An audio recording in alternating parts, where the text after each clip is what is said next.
Greeting to all in the name of our Lord and Savior Jesus Christ. ప్రభువైన యేసుక్రీస్తు నామములో మీ అందరికీ వందనాలు. So this morning time, God has given us the privilege for all of us to praise and worship Him in truth and spirit. మనం ఆత్మతో సత్యముతో పరిశుద్ధుడైన దేవుణ్ణి మనందరము ఆరాధించడానికి ప్రభు మనల్ని బలపరిచిన దాన్ని బట్టి వందనాలు. So after a long time, God has given the privilege for me also to stand over here and to share the word of God.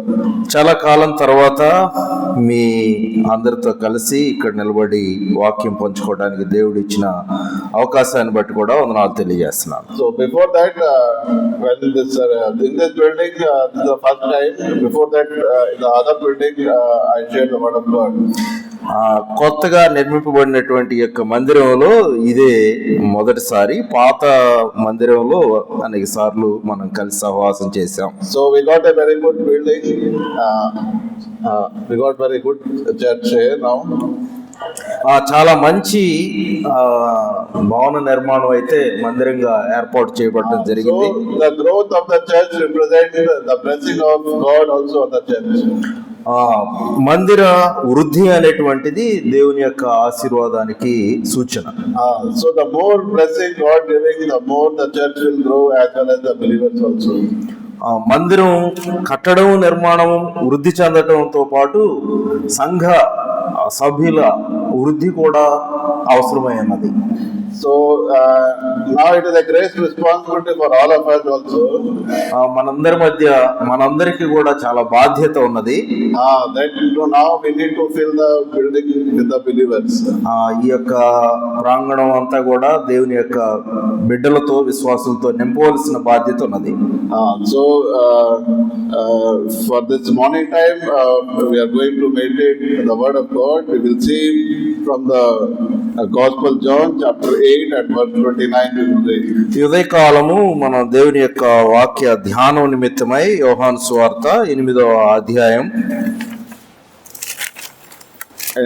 verse 29. యోహాను సువార్త 8వ అధ్యాయం 29వ వచనం. నన్ను పంపిన వాడు నాకు తోడై ఉన్నాడు. ఆయనకిష్టమైన కార్యం నేను ఎల్లప్పుడూ చేయుదును గనుక ఆయన నన్ను ఒంటరిగా విడిచిపెట్టలేదని చెప్పాను. ఆయన ఈ సంగతులు మాట్లాడుచుండగా అనేకులు ఆయన యందు విశ్వాసం ఉంచిరి. చిన్న ప్రార్థన చేసుకుందాం. Our most gracious loving Father, we thank you, praise you for this morning time. Lord, you have given us this morning time the privilege, Lord, to worship you in truth and spirit, Lord. We hope, Lord, you accept our worship. The same way, Lord, we pray for all the believers of the assembly, Lord, you will bless, Lord. Lord, we pray for Sunday school children also, Lord, and we help them, Lord, to learn the word of God. In the same way, Lord, we pray for translation also, Lord, you will help us, Lord. Till the end, Lord, you will lead us, guide us, Lord. What we require for spiritual growth, you will give us, Lord. Lord, in every aspect, Lord, you will help us, lead us, Lord. This morning time, Lord, we ask everything in the sweet and holy name of our Lord and Savior Jesus Christ. Amen. Amen. So before going into this word of God, for the meditating the word of God, ఈ యొక్క వాక్యాన్ని మనం ధ్యానించడానికి ముందు I would like to ask one question. ఒక ప్రశ్న అడగాలనుకుంటున్నాను.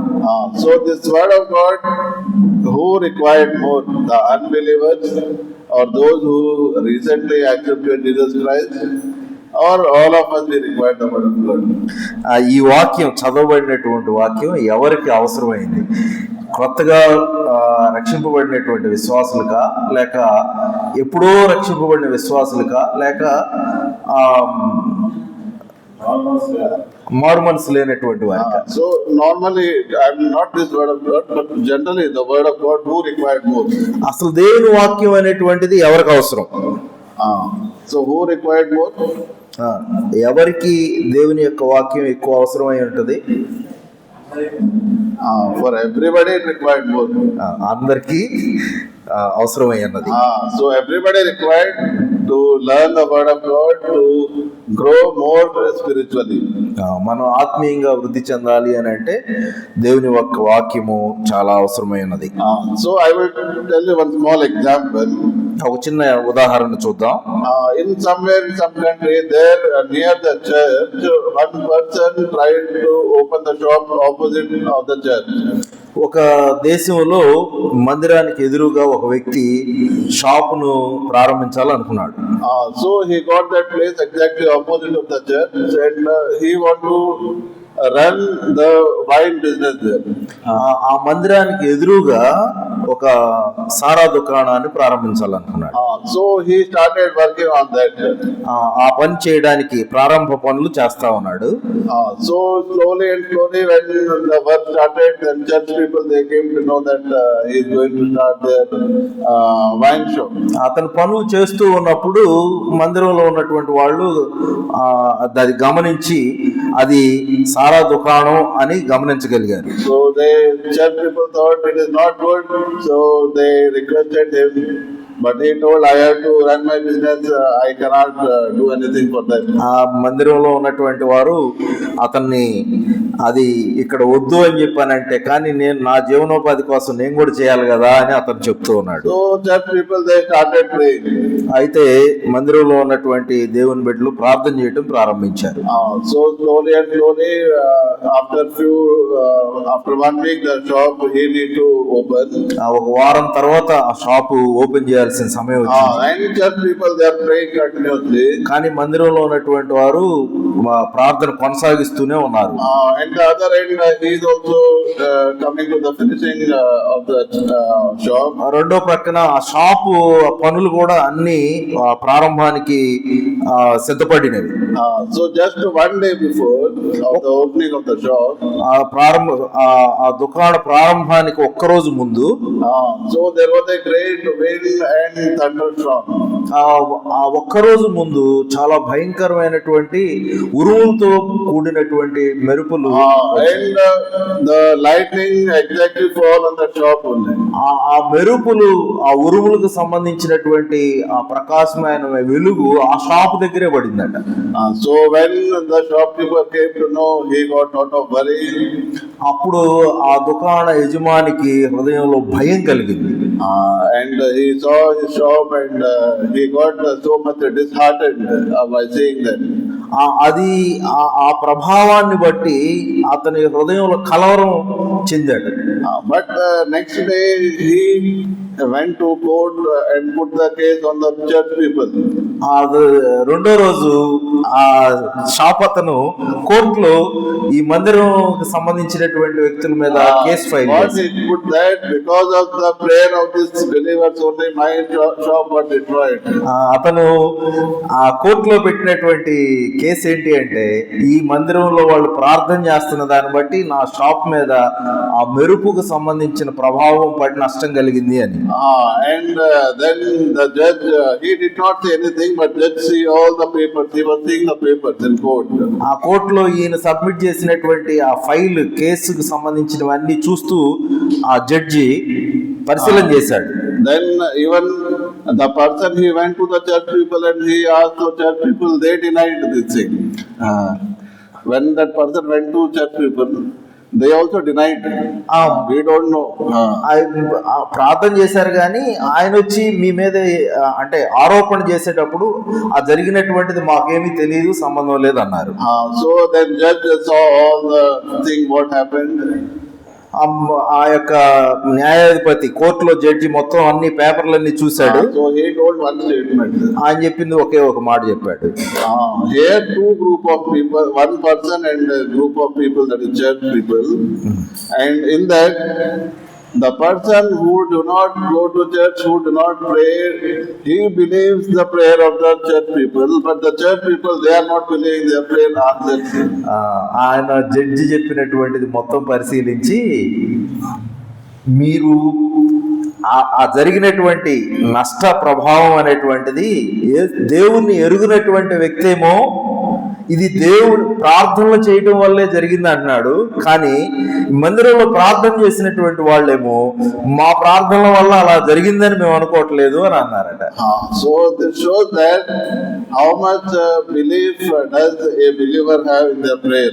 దీన్ని బట్టి మనం అర్థం చేసుకోవాల్సింది ఏంటంటే ప్రార్థించే మనము ప్రార్థన యొక్క శక్తి ప్రభావాన్ని గురించిన అవగాహన ఎంత ఉన్నది అని గ్రహించాలి. So that's why I asked this question, who required more word of God? ఇప్పుడు దీన్ని బట్టి చెప్పండి, దేవుని యొక్క వాక్యం యొక్క ఆవశ్యకత ఎవరికి ఎక్కువగా ఉంది? So we have to think for ourselves also. మనం ఇంకో రకంగా కూడా ఆలోచించవచ్చు. So we have to think for our spiritual growth. We have to believe our prayer. We have to believe the word of God. మనం ప్రార్థనలో దేవుని యొక్క వాక్యాన్ని మనం నమ్మవలసినటువంటి వారంగా ఉన్నాం. And even just told one more thing also. వాళ్ళు ఇంకొక మాట కూడా చెప్పారు. So what they told, if God did, what punishment I can give to God? ఒకవేళ వాళ్ళు చెప్పిన ఇంకొక ఇదేంటంటే, నీకు నష్టాన్ని కలుగజేశారు సరే, ఇప్పుడు నీకు నష్టం కలుగజేసినటువంటి దేవుడికి ఎవరు నష్టాన్ని కలుగజేయాలి అని. So the things are like that. When we believe our God, God will take care of everything. మనం దేవుని మీద విశ్వాసం ఉంచితే దేవుడు తన పని తాను బిడ్డల పట్ల చేస్తాడు. So the word of God just now, which we have read in John chapter 8 and verse 29. మనం దేవుని యొక్క వాక్యాన్ని John chapter 8 and verse 29. యోహాను సువార్త 8వ అధ్యాయం 29వ వచనం. So here we can see about Jesus Christ. Here he is saying that I always do the things that please to the Father. ఇక్కడ యోహాను సువార్త 8వ అధ్యాయం 29వ వచనంలో మనం చూస్తే యేసు ప్రభువు వారు చెబుతున్నారు, నన్ను పంపినటువంటి వాని యొక్క అంటే తండ్రికి ఆయన తండ్రిని సంతోషపెట్టడానికి ప్రయత్నం చేస్తున్నాడు. So pleasing the God. This morning time I just want to say about the pleasing God. Means here Jesus Christ, what all work he did, he pleased the God.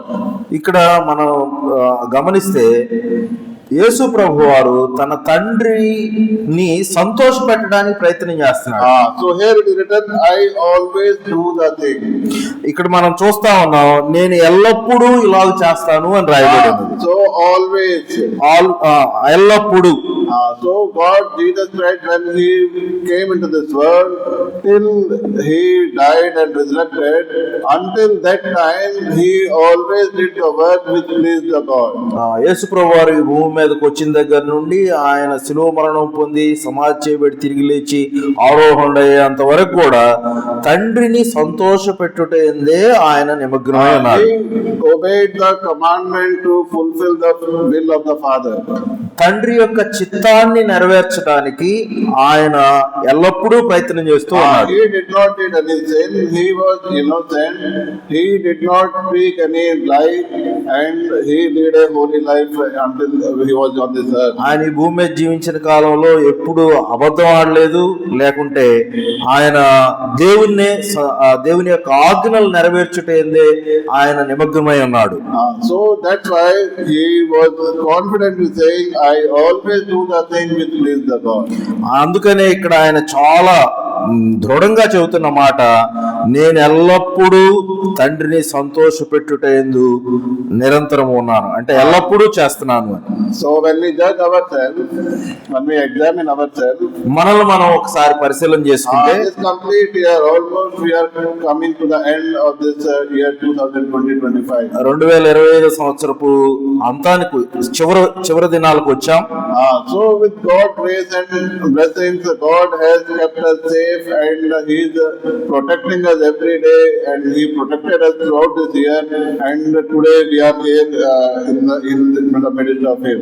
మనం ఈ ఆఖరి దినాల వరకు ఉండగలిగామంటే ముందున్నటువంటి దినాలన్నిటిలో దేవుని యొక్క కాపుదల సహాయము మనతో ఉన్నది. So in this complete year, how we are leading, how we please the God. కాబట్టి మరి మనం ఇంత మేలు పొందినటువంటి మనం దేవుని ఎంత సంతోష పెడుతున్నాం చేస్తున్నాం, ఎలా సంతోష పెడుతున్నాం. So why we need to please God? What will happen if we don't please God? మనం దేవుణ్ణి ఎందుకు సంతోషపరచాలి, లేక సంతోషపరచకపోతే ఏమవుతుంది? When we please God, God is going to bless us. God is going to give us the reward. దేవుడిని సంతోషపరిచినప్పుడు ఆయన మనకు బహుమానులు ఇచ్చేటువంటి వానిగా, దీవించేవానిగా ఉన్నాడు. In our day-to-day life, you see, మన దైనందిన జీవితంలో మనం గమనిస్తే our children only, a daughter or a son, if we do household chores and any work, mother or father will feel very happy for that. మన ఇళ్లలో మనం గమనిస్తే మన పిల్లలు వాళ్ళు ఏదైనా మనకి సహాయంగా పనులు చేసినప్పుడు తల్లిదండ్రులు చాలా సంతోషించేటువంటి వాళ్ళుగా ఉంటారు. Then what you will do immediately? వాళ్ళకి మరి తిరిగి ఏం చేస్తారు? You will give some chocolate or you will give some money purchase and eat, or some good words, encouraging words you will say to our వాళ్ళని కాస్త మనం పొగిడి వాళ్ళని ప్రోత్సహించి వాళ్ళకి బహుమానాలు ఇస్తాం, ధన రూపంగా గానీ లేకపోతే వస్తు రూపంగా గానీ. Even child will not ask, then also we will give. Sorry, If child will not ask, then also we will give, because we are happy. He made us happy. ఆ పిల్లలు అడగకపోయినా సరే మనం ఇస్తాం, ఎందుకు? మనం ఆనందపడ్డాం కాబట్టి. So the same way, Father is also waiting for us, Heavenly Father, that if we do anything pleasing to Him, He is ready to give the blessing and reward to us. మనం తల్లిదండ్రులుగా మనం ఎలా చేస్తే పరలోకమందు ఉన్నటువంటి తండ్రి మరి మనం ఆయన సంతోషపరిచే విధంగా మనం జీవించినప్పుడు ఆయన బహుమానాలు ఇవ్వకుండా మాంతాడా? And He is going to bless us also. ఆయన మనల్ని దీవించేటువంటి వానిగా కూడా ఉన్నాడు, ఆశీర్వదించేవాడు. What things we can do in our spiritual life so that God will give bless us, or God is pleased with those things.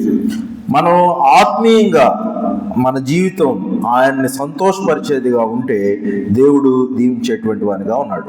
So the first important thing is that in our prayer what we are asking for, that also God is pleased. We can please with our prayers. మనం దేవుని సంతోషపరచటం అనేటువంటి దానిలో ప్రార్థన ద్వారా కూడా మనం సంతోషపరచవచ్చు. The first important thing is that our prayer life will please God. మన ప్రార్థన జీవితం ద్వారా దేవుణ్ణి మొదటగా సంతోషపరచగలం. I will share one example of King Solomon. ఒక మన ఉదాహరణ చూస్తే జ్ఞాని అయిన సొలొమోను, రాజు అయిన సొలొమోను. We read those verses in Old Testament, 1 Kings chapter 3. మొదటి రాజులు గ్రంథంలో మనం ఆ విషయాలను గమనించవచ్చు. రాజుల మొదటి గ్రంథం చాప్టర్ 3 and verse 9 and 10. 3వ అధ్యాయం 9-10 వచనాలు నేను చదువుతున్నాను. మొదటి రాజులు 3:9-10 వచనాలు. ఇంత గొప్పదైన నీ జనమునకు న్యాయము తీర్చగలవాడెవడు? కాబట్టి నేను మంచి చెడ్డలు వివేచించి నీ జనులకు న్యాయము తీర్చినట్లు నీ దాసుడినైన నాకు వివేకము గల హృదయము దయచేయము. సొలొమోను చేసిన ఈ మనవి ప్రభువునకు అనుకూలమాయను గనుక దేవుడు అతనికి ఇలా సెలవిచ్చెను. So here King Solomon, he prayed to Lord, and God gave here he asked the understanding to give the difference between good and evil. So he asked those things to the Lord. సొలొమోను చేసినటువంటి ప్రార్థన దేవునికి అనుకూలమైనది కనుక దేవుడు ఆయనకి ఇచ్చినటువంటి దీవెనలు మనం గమనిస్తే దీర్ఘాయువు ఐశ్వర్యము అడగలేదు కాబట్టి ఆయనకి ఏమిచ్చాడు? ఆయన అడిగినటువంటిది ఇచ్చు, బుద్ధి వివేకములు గల హృదయం ఇచ్చుచున్నాను అని దేవుడు దీవించాడు. So what Solomon asked, it pleased the Lord. సొలొమోను ఏదైతే ప్రార్థనలో అడిగాడో అది దేవుణ్ణి సంతోషపెట్టేటువంటిదిగా ఉన్నది. So in translation somewhere pleasing is in different ways. So here sometimes అనుకూలమైనది and sometimes సంతోషపెట్టేది. So in this way coming దేవునికి అనుకూలమైనటువంటిది మనం అంటే ట్రాన్స్లేషన్స్ లో కూడా సంతోషము అనుకూలమైనటువంటిది దేవుని యొక్క ఆలోచనకు అనుకూలమైనటువంటిదిగా లేక దేవుని సంతోష పెట్టేటువంటిదిగా So what Solomon prayed, it pleased the Lord. మనం అది మన ప్రార్థన దేవుని ఆలోచనలకు అనుకూలమైనదిగా ఉండాలి, ఆయన సంతోష పెట్టేటువంటిదిగా ఉండాలి. So what Solomon asked here, God was pleased with his prayer. ఇక్కడ మనం చూస్తే సొలొమోను చేసిన ప్రార్థన ప్రభువునకు అనుకూలమైనదిగా ఉన్నది. And when God is pleased, not only he did not ask any material thing, but he asked knowledge. ఇక్కడ సొలొమోను చేసిన ప్రార్థనలో మనం గమనిస్తే భౌతికమైన భూ సంబంధమైన విషయాలు ఏవి అడగలేదు. ఆయన అడిగింది ఏమిటి అని అంటే ఆత్మ సంబంధమైన విషయాలు. అది దేవునికి అనుకూలమైనదిగా ఉన్నది. So because God is happy and God is pleased, he gave what all things he did not ask also. దేవునికి అనుకూలమైన ప్రార్థన చేసినప్పుడు ఆయన భౌతిక సంబంధమైన అడగలేదు కాబట్టి ఆత్మ సంబంధమైన అడిగినప్పుడు భౌతిక సంబంధంగా ఏవి కావాలో అవసరాలన్నిటినీ ఆయన అనుగ్రహించినట్లుగా మనం చూస్తాం. We can see further in verse 13 and verse 13 what he gave what he did not ask, that also he gave to him. ఇక్కడ మనం 13వ వచనంలో మనం చూస్తే 13 మరియు నీవు ఐశ్వర్యమును ఘనతని ఇమ్మని అడగకపోయినను నేను వాటిని కూడా నీకు ఇచ్చుచున్నాను నేను.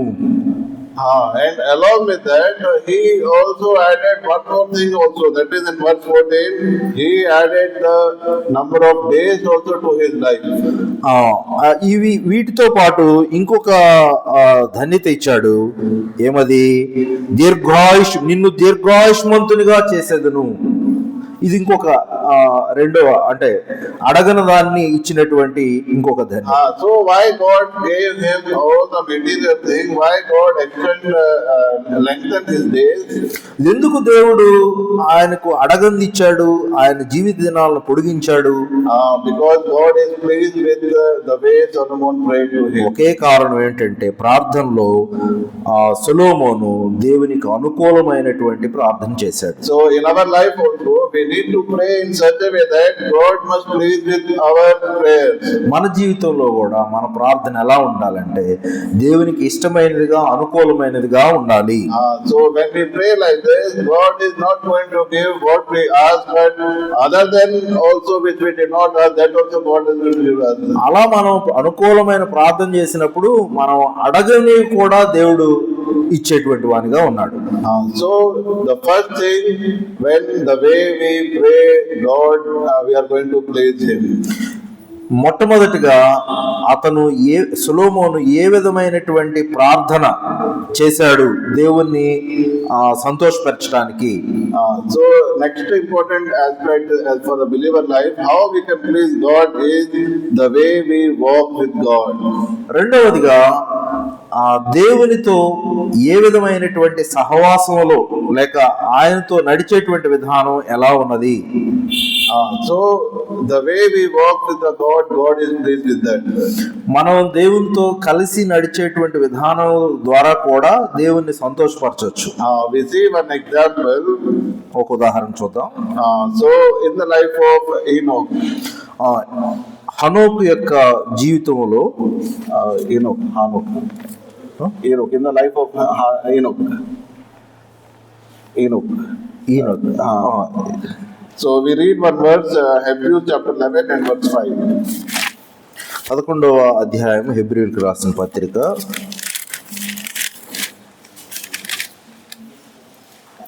verse 5. 5వ వచనంలో మనం చూద్దాం. విశ్వాసమును బట్టి హనోకు మరణము చూడకుండా కొనిపోబడెను. అతడు కొనిపోబడక మునుపు దేవునికి ఇష్టడై ఉండేనని సాక్ష్యము పొందెను. కాగా దేవుడు అతని కొనిపోయిన గనుక అతడు కనబడలేదు. So about Enoch, we can read these verses in Genesis chapter 5 verse 24.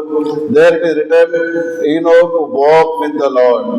మనం హనోకు యొక్క జీవితాన్ని మనం గమనిస్తే ఆదికాండం 24వ అధ్యాయం, ఆదికాండంలో అధ్యాయంలో మనం గమనిస్తే అందులో ఉన్నటువంటి మాట, అతడు దేవునితో కలిసి నడిచినటువంటి వానిగా ఉన్నాడు. And he walked with the faith. We can see here it is written. ఆ హనోకు నడిచినటువంటి విధానాన్ని మనం గమనిస్తే ఇక్కడ 5వ వచనం 11వ అధ్యాయంలో విశ్వాసమును బట్టి హనోకు నడిచినట్లుగా ఉన్నాడు. And the way he walked, God was pleased with him. అతడు దేవునితో కలిసి విశ్వాసమును బట్టి నడిచిన విధానము దేవునికి ఇష్టమై ఉండెను అనే మాట మనం చూస్తాం. So the way we are walking, it always pleasing to the Lord if we walk in the ways of Lord. దేవుని యొక్క మార్గంలో మనం నడుస్తున్నాము అని అంటే ఆ దేవునితో నడిచేటువంటిది దేవునికి ఇష్టమైనటువంటిదిగా ఉన్నదా లేదా అనేది So here he walked with the faith. అయితే ఇక్కడ మనం హనోకు జీవితాన్ని మనం చూస్తే విశ్వాసంతో నడుస్తున్నట్లుగా చూస్తున్నాం. So why faith is required? ఎక్కడైతే మనకు విశ్వాసం అవసరమైందో, so because without faith it is impossible to please God. విశ్వాసం లేకుండా దేవుని సంతోషపరచడం అనేటువంటిది అసాధ్యం. So that's why faith is required when we walk with Lord. దేవునితో మనం కలిసి నడిచేటప్పుడు మన జీవితంలో విశ్వాసం చాలా అవసరమైనది. So here walking is what? Walking. దేవునితో కలిసి నడవటం, దేవుని యొక్క వాక్యముతో కలిసి. So walking means what? Sorry, Walking means what? అసలు నడవడం అంటే ఏమిటి? So evening walking we are going with our friends or with మనం సాయంకాలం మనం స్నేహితులతో కలిసి నడుస్తూ ఉంటాం. some people will go morning also for walking. కొంతమంది ఉదయకాలం వెళుతూ ఉంటారు. So together they are going and walking and going. So what is that walking and what is this walking? ఆ ఉదయకాలం సాయంత్రం నడిచేటువంటి నడక ఇక్కడ బైబిల్లో తెలియజేయబడినటువంటి నడక తేడా భేదం ఏంటి? So when two friends are going by walking, they will be talking and they will be walking. ఇద్దరు స్నేహితులు కలిసి వెళుతూ ఉంటే వాళ్ళు మాట్లాడుకుంటూ నడుచుకుంటూ వెళ్తారు. So have you seen anybody going one direction, other going in other direction for walking? అలా నడిచేటువంటి వాళ్ళలో ఇరువురు కలిసి వెళుతూ ఇరువురికి వ్యతిరేకమైనటువంటి దిశల్లో ప్రయాణం చేయడం అనేటువంటిది గమనిస్తారా? Somebody walking fast, one is going back, like that have you seen? మరి ఒకళ్ళు అలా కాకుండా ఇద్దరు వెళుతూ ఉన్నప్పుడు ఒకళ్ళు ముందు ఒకళ్ళు వెనక వెళ్ళడం అనేటువంటిది అలా జరుగుతుందా? No, together they will be walking. అలా వెళితే అది కలిసి నడవటం అవ్వదు. కలిసి నడవటం అంటే ఇద్దరు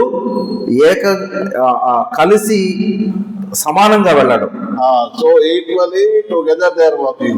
సమానంగా ఇద్దరు కలిసి వెళ్ళడం. So here walking means the presence of God. ఇక్కడ నడవడం అని అంటే దేవుని యొక్క సన్నిధిని కలిగి ఉండడం. So the presence of God should be together. It should not like that you are going backward or you are going opposite direction. Together with equal speed or equal space we have to walk. మనం ఇందాక చూసినట్లుగా అది దేవుని యొక్క సన్నిధిని మనం కలిగి నడవడం అనేటువంటిది దేవుని సన్నిధి మనం కలిసి సమానంగా నడవడం, ఒకళ్ళు ముందు ఒకళ్ళు వెనక్కి ప్రక్కకి వెళ్ళేటువంటిది కాకుండా. So if we lagging behind the presence of God, then there is a problem for us. మనం ఒకవేళ దేవుని సన్నిధి ముందు ఉండి మనం వెనకబడ్డాము అంటే అక్కడ ఏదో సమస్య ఉన్నట్లే. But God wants that you should walk equally with Him, then only God is pleased with that. మనం ఎప్పుడైతే దేవుని సన్నిధితో కలిసి మనం కలిసి ప్రయాణం చేస్తాం, అది దేవునికి అనుకూలమైనటువంటిది. మనం దేవునితో కలిసి నడవవలసిన వారంగా ఉన్నాం. So he walked with the Lord. హనోకు దేవునితో కలిసి నడిచాడు. And he walked with the Lord. That's why with the faith he walked. That's why God is pleased with him. హనోకు దేవునితో కలిసి విశ్వాసంతో నడిచాడు కాబట్టి ఆ దేవుని యొక్క హనోకు యొక్క జీవితం దేవునికి ఇష్టమైనటువంటిదిగా మనం చూస్తాం. So Apostle Paul also writing in Colossians chapter 1 and verse 10. కొలసీలకు రాసిన పత్రికలో అపోస్తలుడైనటువంటి పౌలు గారు కూడా తెలియజేస్తున్నాడు. In how we have to walk is written there. ఎలా మనం నడవాలి దేవునితో అనేటువంటిది ఇక్కడ తెలియజేయబడింది. In verse 10. Chapter Colossians chapter 1 and verse 10. కొలసీలకు రాసిన పత్రిక 1వ అధ్యాయం 10వ వచనం. 9 నుండి 12 వచనాలు కలిసి ఉన్నాయి తెలుగులో. అదే విషయంలో ప్రభువును సంతోషపెట్టినట్లు ఆయనకు తగినట్లు నడుచుకోవాలని ఆనందంతో కూడిన పూర్ణమైన ఓర్పును దీర్ఘశాంతితో ఆయన మహిమ శక్తిని బట్టి సంపూర్ణ బలంతో బలపరచబడవలని తేజోవాసులైన పరిస్థితుల స్వాస్థ్యంలో మాదివారు మనకు మన so here it is written, so you walk in a manner. First thing is that it should be pleasing to God. Second thing is that bearing fruit in every work, and third thing is that increasing in the knowledge of God. చూడండి, ఇక్కడ మూడు విషయాలు ఉన్నాయి. ఒకటి, మన నడక అనేటువంటిది ప్రభువును సంతోషపరిచేటువంటిదిగా ఉండాలి. రెండవది, ఆయనకు తగినట్లుగా ఉండాలి. అది పూర్ణమైనటువంటి ఆనందంతో కూడిన ఓర్పును కలిగినటువంటిది. ఇక్కడ మనకు కొన్ని లక్షణాలు ఇచ్చాడు. So and the bearing fruit in every work also there. Giving fruits, bearing fruits. ఇక్కడ మూడవదిగా మనం చూస్తే ఫలభరితమైనటువంటిదిగా కూడా మన దేవునితో నడిచేటువంటి విధానం ఉండాలి. So here Apostle Paul is writing to the believers of Colossians that you have to walk in such a way that it should please to God. అపోస్తలుడైనటువంటి పౌలు కొలసీలకు రాసినటువంటి కొలసీలో ఉన్నటువంటి విశ్వాసులకు తెలియజేసేటువంటిది ఇలాంటి సహవాసంతో కూడినటువంటి నడక దేవునితో మీరు కలిగి ఉండాలి అని తెలియజేస్తారు. So when we walk in that way, God is pleased with us. అలా మనం ఈ లక్షణాలు కలిగి నడిచినప్పుడు దేవుడు సంతోషపడేటువంటి వానిగా ఉన్నాడు. So first thing we meditated that we please the Lord through our prayers. మనం మొదటిగా ఇప్పుడు వరకు చూసినటువంటి వాటిలో ఫస్ట్ ప్రార్థన ద్వారా దేవుని మనం సంతోషపరచవచ్చు. And the second thing we please the God the way we walk.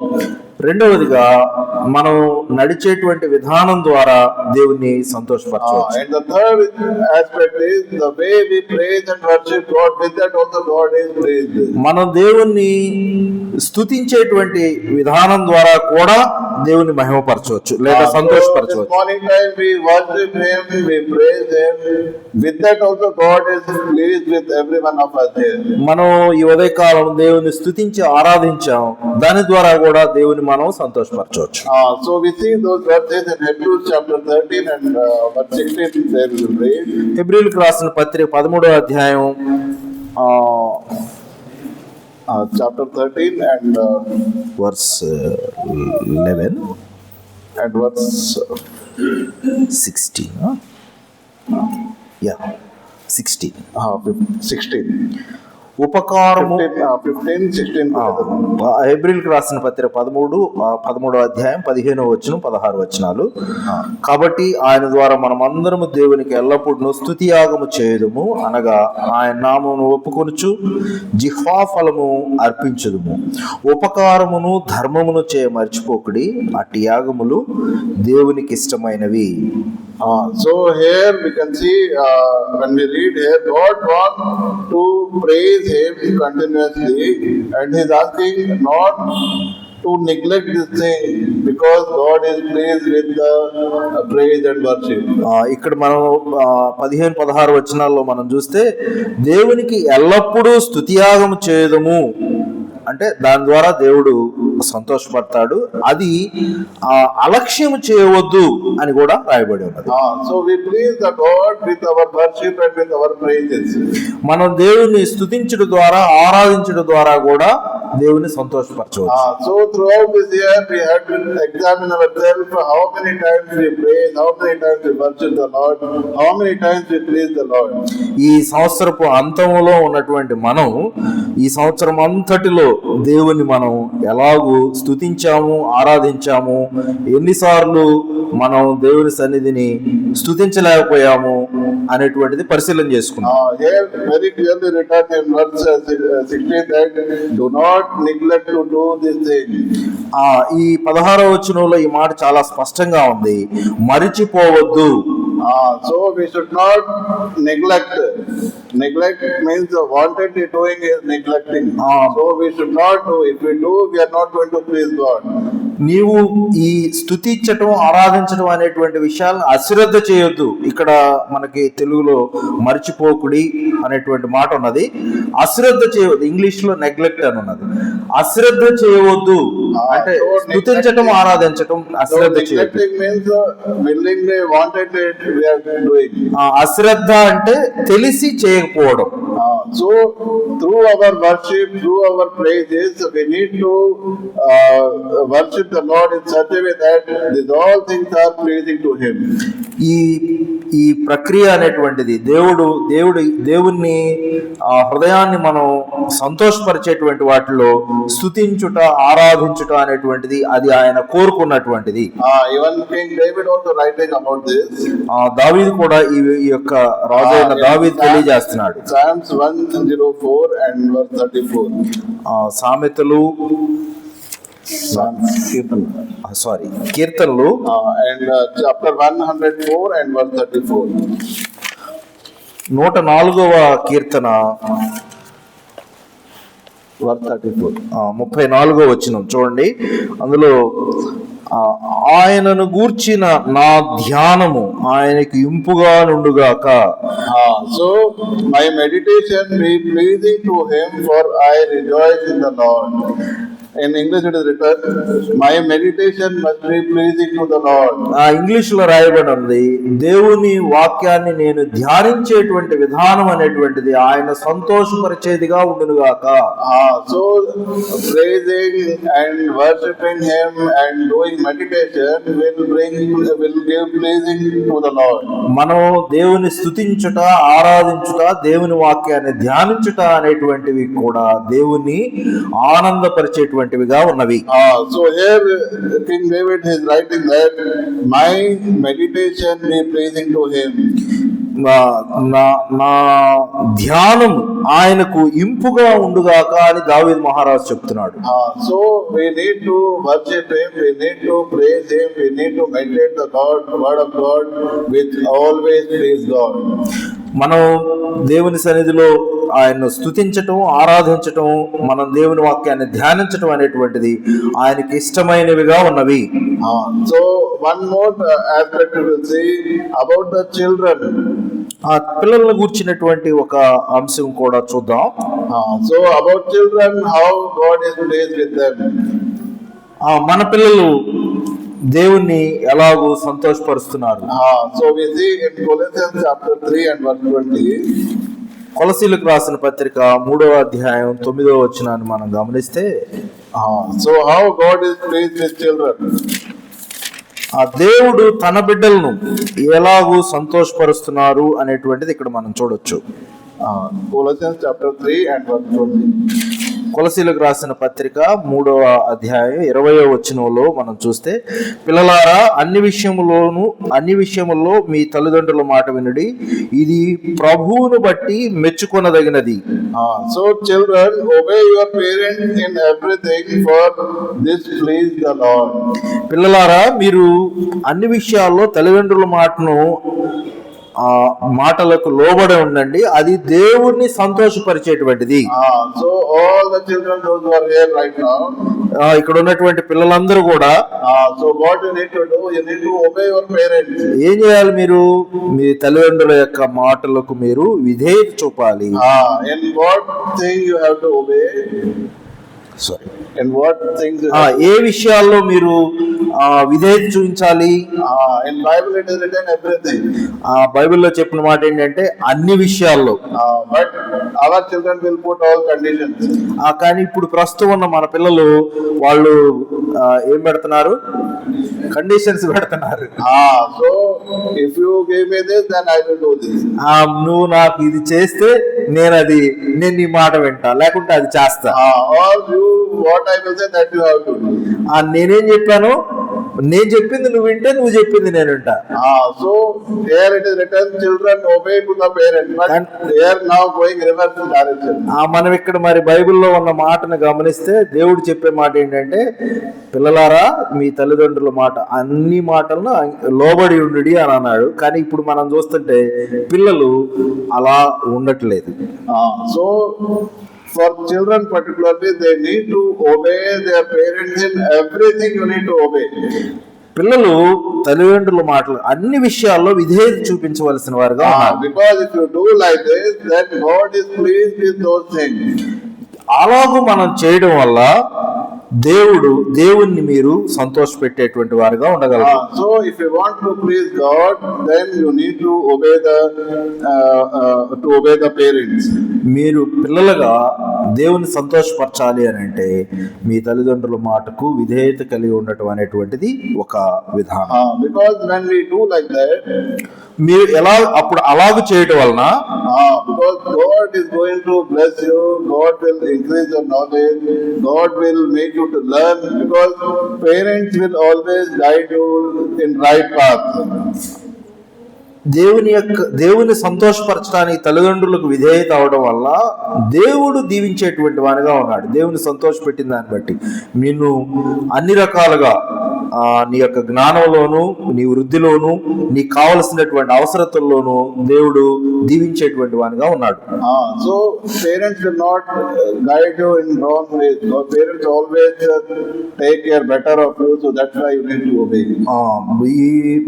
నీ తల్లిదండ్రులు నీ మిగిలినటువంటి వారందరూ స్నేహితులు లేక మిగిలిన అందరికన్నా కూడా బెటర్ వేలో, మంచి మార్గంలో నడిపించడానికి, మంచి విషయాలకు సంబంధించి నడిపించేటువంటి వారుగా, గైడ్ చేసేవారుగా ఉన్నారు. So that's why if you do like this, if you obey, parents also will be happy and pleased, God also will be pleased with that.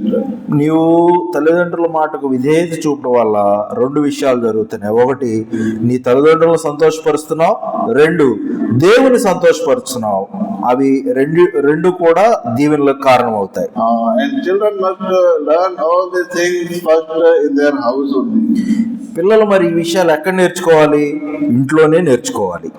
Nowadays, because we all are working in school and colleges, ఇప్పుడు ప్రస్తుతం మనం గమనిస్తే school కాలేజీల్లో పనిచేస్తూ ఉన్నాం. I am also working, sir also working. ఇద్దరం కూడా పనిచేస్తూ ఉన్నాం స్కూల్ కాలేజీలో.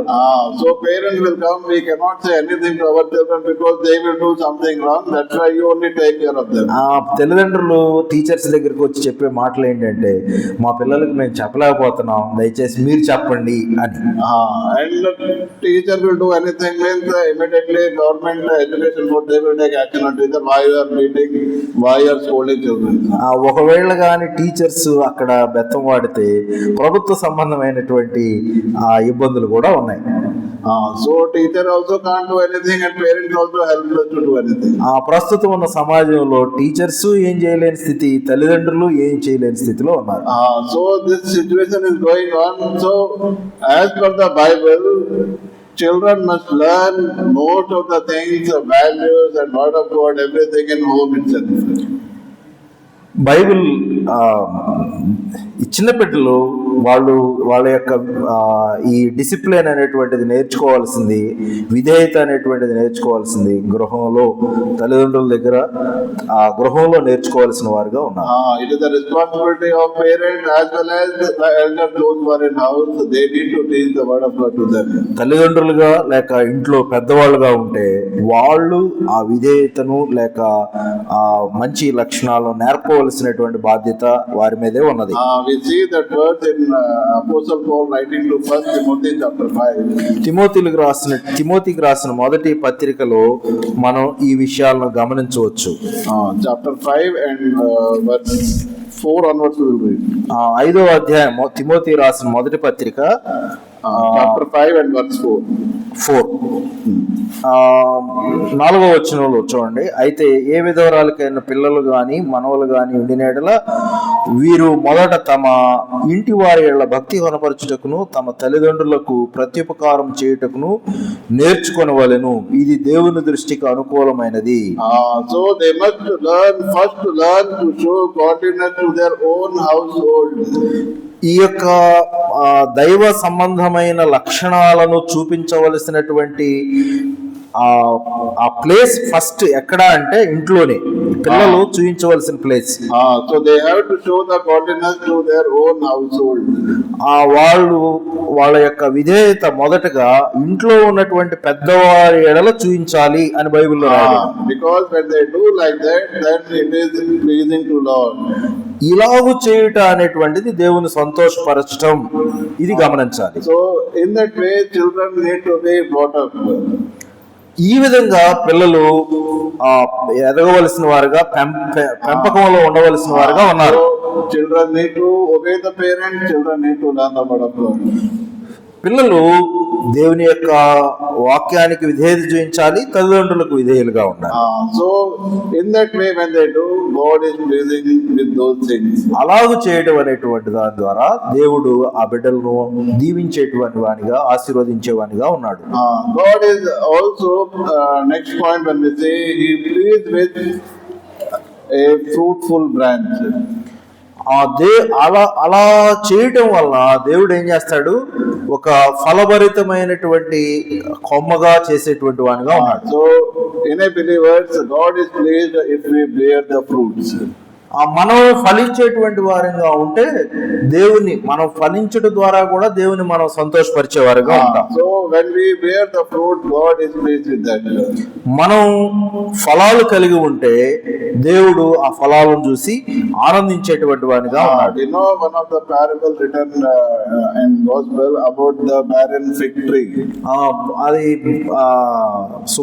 పత్రికల్లో రాయబడినటువంటి ఒక ఉపమానం మనం గమనిస్తే, ఫలాలు లేనటువంటి ఒక వృక్షం దగ్గరకు వచ్చి ఆగినట్లుగా ఆ యొక్క ఉపమానాన్ని మనం జ్ఞాపకం చేసుకోవచ్చు. Where the fruit is not coming onto that particular tree, so that's why the gardener is pleading the father that not to cut that tree. ఆ చెట్టు ఫలాలు లేనప్పుడు ఆ చెట్టుకు సంబంధించి అది తీసివేయాలి అన్నప్పుడు ఆ తోటమాలి లేక అక్కడ ఉన్నటువంటి వ్యక్తి దేవుణ్ణి బతిమిలాడినట్లుగా మనం చూస్తాం, అది నరికివేయవద్దు అని. So God wants us to be fruitful, and then only God is pleased with us. ఫలాలు కలిగి ఉండటం, విశ్వాసి ఫలాలు కలిగి ఉండటం అనేటువంటిది దేవుడు కోరుకునేటువంటిది. We can read those verses in John chapter 15. యోహాను సువార్త 15వ అధ్యాయంలో మనం ఆ విషయాలు చూడొచ్చు. Chapter 15 and verse 8 we will read. 15:8 చూడండి.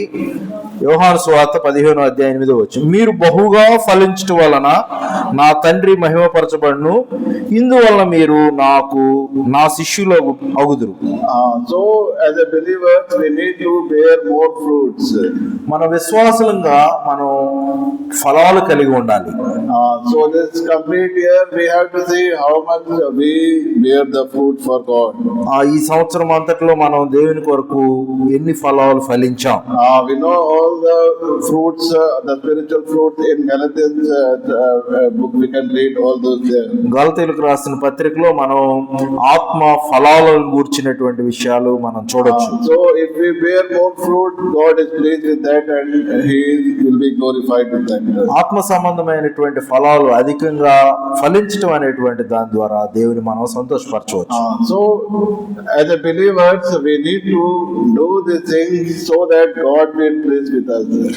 విశ్వాసులంగా మనం చేసి దేవుని సంతోషపరచడం అనేటువంటిది చేయవలసిన వారంగా ఉన్నాం, సంతోషపరచవలసిన వారంగా ఉన్నాం. Likewise there are so many examples where it is in Bible it is written how we can please the God. ఇలాగూ చాలా ఉదాహరణలు బైబిల్ గ్రంథంలో ఎలాగూ విశ్వాసి దేవుని సంతోషపరచాలి అనేటువంటివి ఉన్నాయి. And even the fear of God is also pleasing to the Lord. దేవుని యందు భయభక్తులు కలిగి ఉండటం అనేటువంటిది కూడా, భయం కలిగి ఉండటం అనేటువంటిది కూడా దేవుని సంతోషపరిచేటువంటిగా ఉన్నది. In Psalms 147 chapter 11 it is written that fear of the Lord is also pleasing to the Lord. 147వ కీర్తనలో మనం గమనిస్తే దేవుని యందు భయం కలిగి ఉండటం అనేటువంటిది కూడా దేవుని సంతోషపరిచేటువంటిదిగా ఉన్నది. So 147 and 111. 146వ కీర్తన 11వ వచనంలో మనం చూస్తే, తన యందు భయభక్తులు గల వారి యందు తన కృప కొరకు కనిపెట్టు వారి యందు యెహోవా ఆనందించువాడై ఉన్నాడు. So the fear of the Lord, దేవుని యందు భయము కలిగి ఉండటం. So fear means not the other type of fear, but the spiritual, in doing wrong things or going away from the word of God, that fear.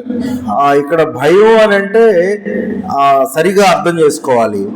దేవుని సన్నిధి మనతో ఉన్నదని అపవిత్ర క్రియల సంబంధమైనటువంటి దాని పట్ల భయం కలిగి ఉండటం, దేవుని సన్నిధితో మనతో ఉన్నదని గ్రహింపు కలిగి మన జీవితంలో పాపం లేకుండా ఉండే విషయంలో భయం కలిగి బతకడం అనేటువంటిది, అది దేవునికి ఆనందం కలిగించి.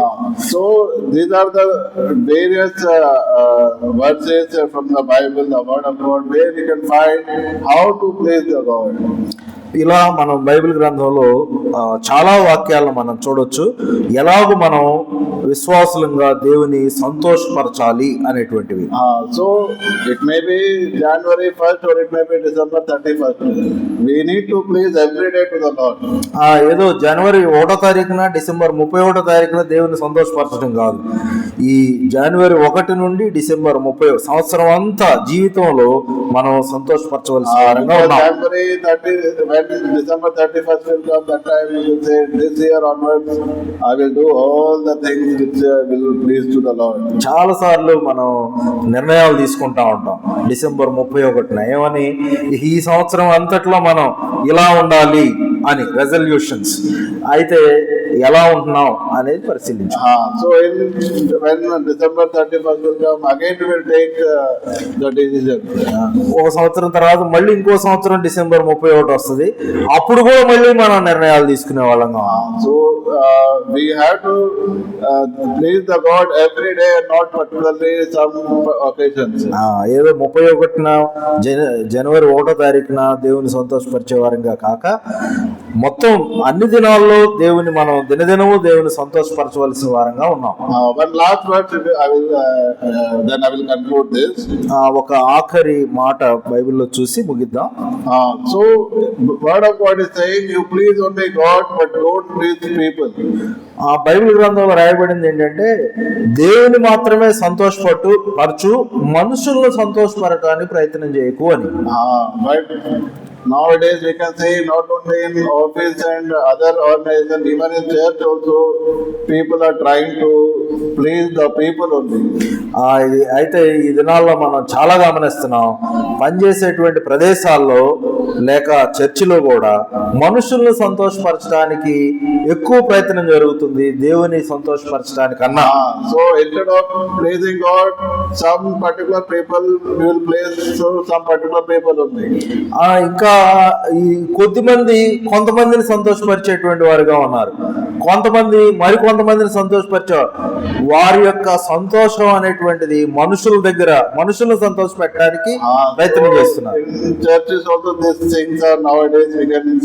ఇలాంటి ఘటనలు మందిరాల్లో కూడా, చర్చెస్ లో కూడా చూస్తున్నాం. So we should not please the people, but we must always try to please God. అలాగే మనం మనుషులను సంతోష పెట్టేవారం కాక ఎల్లప్పుడూ దేవుని సంతోషపరచవలసిన వారంగా. We read Colossians chapter 3 and verse 22 onwards. కొలసీలకు రాసిన పత్రిక 2వ అధ్యాయం 22.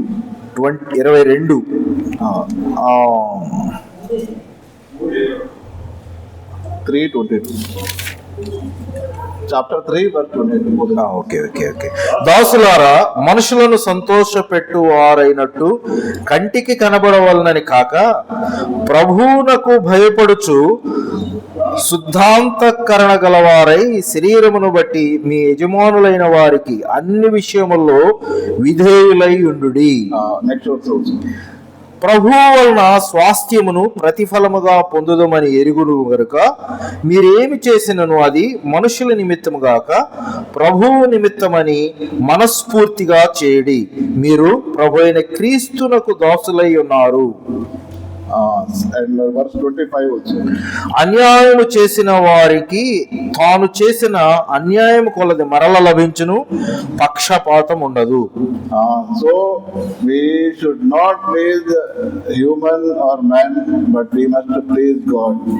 మనం మనుషులను సంతోషపరచక దేవుణ్ణి సంతోషపరచాలి అని మనం చూస్తున్నాం.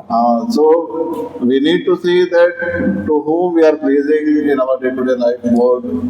మన దైనందిన జీవితంలో ఎక్కువగా మనుషులను సంతోషపరుస్తున్నామా లేక మనల్ని సృష్టించిన దేవుణ్ణి సంతోషపరుస్తున్నామా అని పరిశీలించుకుందాం. So this morning time I just want to share the only one thing. What all work we are doing, we must do to please the Lord. ఈ ఉదయకాలం తెలియజేసేది ఏంటంటే మనం ఏం చేసినో మనం చేసేటువంటి ప్రతి దానిలో మనం దేవుని సంతోషపరచవలసిన వారంగా ఉన్నాం. So through prayer we can please Him, through worship and through praise we can please Him. Likewise, the way we walk we can please Him. Children can please by obeying their Lord. By fear of the Lord we can please Him. మనం చూసినటువంటి వాటిని గమనిస్తే మనం ఎలాగో దేవుని సంతోషపరచగలము అని అంటే మనం దేవుని మాటకు విధేయత చూపటం వలన, మనం దేవుని స్తుతించడం వలన, ఆరాధించడం వలన, చిన్నపిల్లలు దేవుని తల్లిదండ్రుల మాటలు వినటం వలన, అలాగూ దేవునితో సహవాసం కలిగి నడుచుట వలన, ఇంకా మనం చూసేది మనుషులు గాక దేవుని సంతోషపరచడం, ఇలాగూ మనం దేవుని సంతోషపరచవలసినటువంటి వారంగా ఉన్నాం. So who can please God? ఎవరు దేవుని సంతోషపరచాలి? Those who know God, those who accept Jesus as a Savior God, they can only please the God. యేసు ప్రభువుని నమ్మి ఆయన్ను సొంత రక్షకుడిగా అంగీకరించినటువంటి ప్రతి ఒక్కరూ కూడా ఆ దేవుని సంతోషపరచవలసినటువంటి వారిగా ఉన్నారు. If you did not accept Jesus Christ as a Savior till now, you need to accept. Then only you can able to please the God. నీవు ఇప్పటికీ ఇంకా యేసు ప్రభువుని సొంత రక్షకుని అంగీకరించకపోతే నీవు ఇప్పుడు యేసు ప్రభువుని రక్షకునిగా అంగీకరించి నీవు కూడా పరలోకపు తండ్రిని నీ యొక్క జీవితం ద్వారా ఆయన సంతోషపరచగలవు. Because when we please God, God going to bless us, God going to reward us.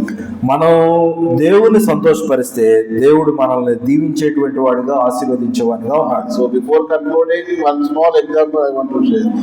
ముగించడానికి ముందు ఒక చిన్న ఉదాహరణ తెలియజేయాలి. So one small boy, he went to his father.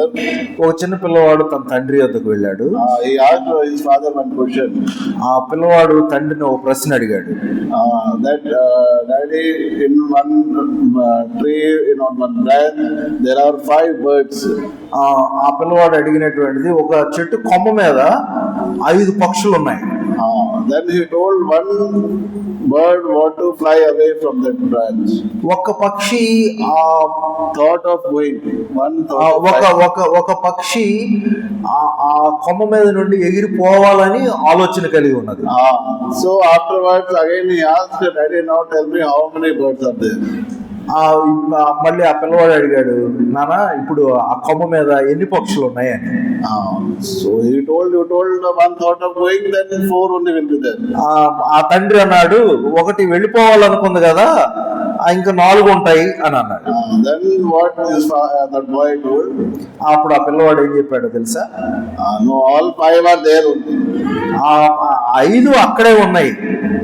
Then his father told, you told one thought of going. అప్పుడు తండ్రి అన్నాడు, మరి ఒకటి వెళ్ళిపోవాలనుకుంది కదా అని చెప్పావు కదా అన్నాడు. So he told that bird thought but did not fly away, sit there. ఆ పిల్లవాడు అప్పుడు చెప్పాడు, ఆ పక్షి వెళ్ళాలనుకున్నది కానీ వెళ్ళలేదు కాబట్టి అక్కడ 5 పక్షులు ఉన్నాయి అని చెప్పాడు. The same thing is present for believers life also. ఈ ప్రస్తుతం ఉన్నటువంటి విశ్వాసుల యొక్క జీవితం కూడా అలా ఉంది. We think that we will do this thing, we will regularly go to church, we will worship Him every week, but we are unable to go. మనం చాలా సార్లు విశ్వాసులు అనుకుంటా ఉంటారు, తప్పనిసరిగా రెగ్యులర్ గా దేవుని సన్నిధికి వెళ్ళాలి, ఆయన ఆరాధించాలి అని. కానీ విశ్వాసులు అలా ఉండలేకపోతున్నారు. So we are thinking, but we are not doing, we are not moving away from them. మనం అనుకుంటూ ఉన్నాం కానీ చేయలేకపోతూ ఉన్నాం. So again, these all things, month, year end, we will think so many things. But again, after January month, 1 month will be over, then again we do not move. We think, but we are unable to move. ఈ యొక్క సంవత్సరపు అంతంలో మనం కూడా చాలా మంది అనుకుంటూ ఉంటాం, కానీ next month అంటే కొత్త సంవత్సరపు మొదటి నెల వచ్చేటప్పటికి ఆలోచనలన్నీ కూడా మళ్ళీ మర్చిపోయేటువంటి పరిస్థితులు ఉన్నాయి. So we must put one step forward means we are away from that actually.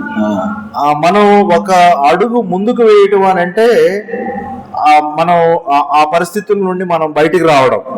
So just like a bird, one step she need to move away so that it is different. That one bird is different from the four. ఆ 5 ఆలోచనలు కలిగి ఉన్న 5 పక్షుల్లో ఒక పక్షికి ఆలోచన కలిగి ఉన్నది కానీ చేయలేకపోయింది. అలాగూ మనం కూడా చేయకుండా ఉండకుండా మనం ఒక స్టెప్ ముందుకు వేస్తే ఆ మిగిలినటువంటి వారికి మనకి భిన్నత్వం అనేటువంటిది మనకు కనబడుతుంది. So this morning time, God help us to be very firm in our faith. God help us what all work we are doing to please Him. మనం దేవుని యొక్క దీవెనలు పొందులాగున మనం చేసేటువంటి ప్రతి పనిలో కూడా దేవుని సంతోషపరిచేటువంటి వారంగా ఉన్నట్లుగా దేవుడి సహాయం. Brother told me 10 to 11, so half an hour I spoke, but half an hour brother spoke. సమయం చెప్పినటువంటి సమయంలో ఇంగ్లీష్లో తెలుగులో అరగంట అవడం వల్ల గంట అయింది. So God bless this word and God strengthen us with this word of God. దేవుడు తన వాక్యాన్ని దీవించి మన హృదయాల్లో ఫలింప చేయనుగాక.